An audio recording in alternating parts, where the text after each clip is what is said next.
Ladies and gentlemen, the subject this evening is education. What I'm about to show you is education of a slightly different kind. This is education of the public of something behind the news.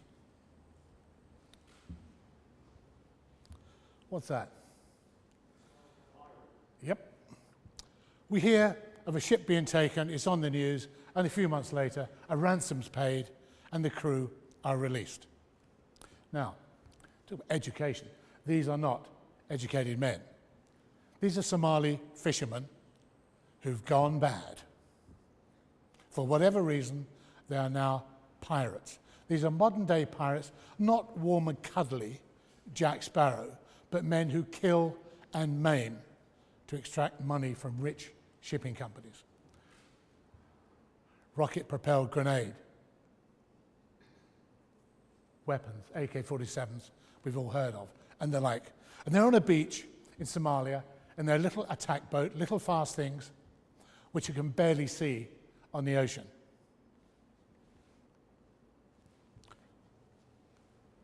This is one of ours. These are several of theirs. Asymmetric warfare writ very, very large. When a cargo ship goes into a pirate-infested area, it radios ahead to a control that sends these ships on patrol.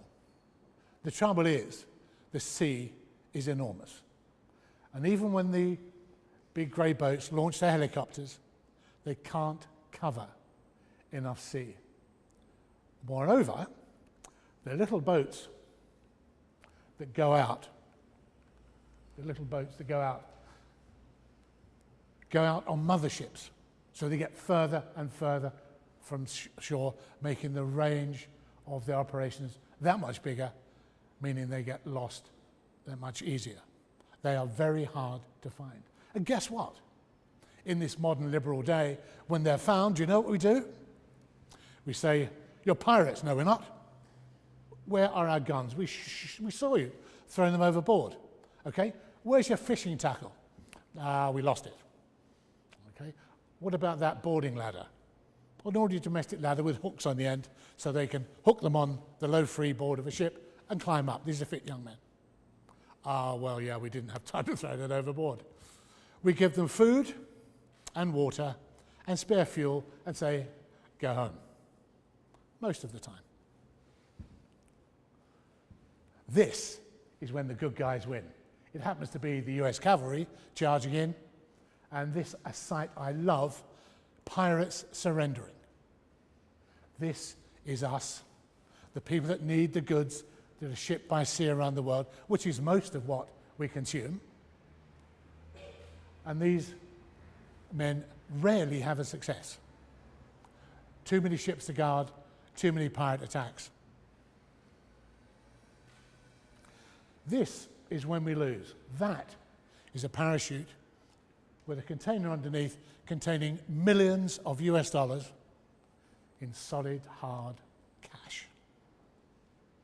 Millions of dollars to get what the insurers say is to get the ships and their cargoes released. It, in fact, is to get the crews released. You cannot threaten the ship or the cargo. It doesn't care. They don't care.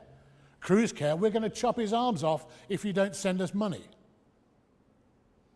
You need trained negotiators to resist that. A ship owner will say, "Of course I'll give them 15 million. Send my crew back, please, in one piece." The negotiator will say, "Not so fast. Give them 15 million, and they'll say, "Whoops, we meant 50. This is a souk mentality, and the pirates have to make sure they get everything off the table. So there's a delivery of a ransom. That costs itself lots of money. There is one solution, one only. Going back to the days when the armament on ships were cannonballs and cannons, and people were allowed to protect themselves. There is a pirate boat. There is, some people call them mercenaries, I call them sea marshals. There has never been a ship taken with sea marshals on board. These guys with their guns aimed there mostly don't even have to fire a shot. They keep their weapons down below the bulwarks, and when the pirates appear, they stand up and point.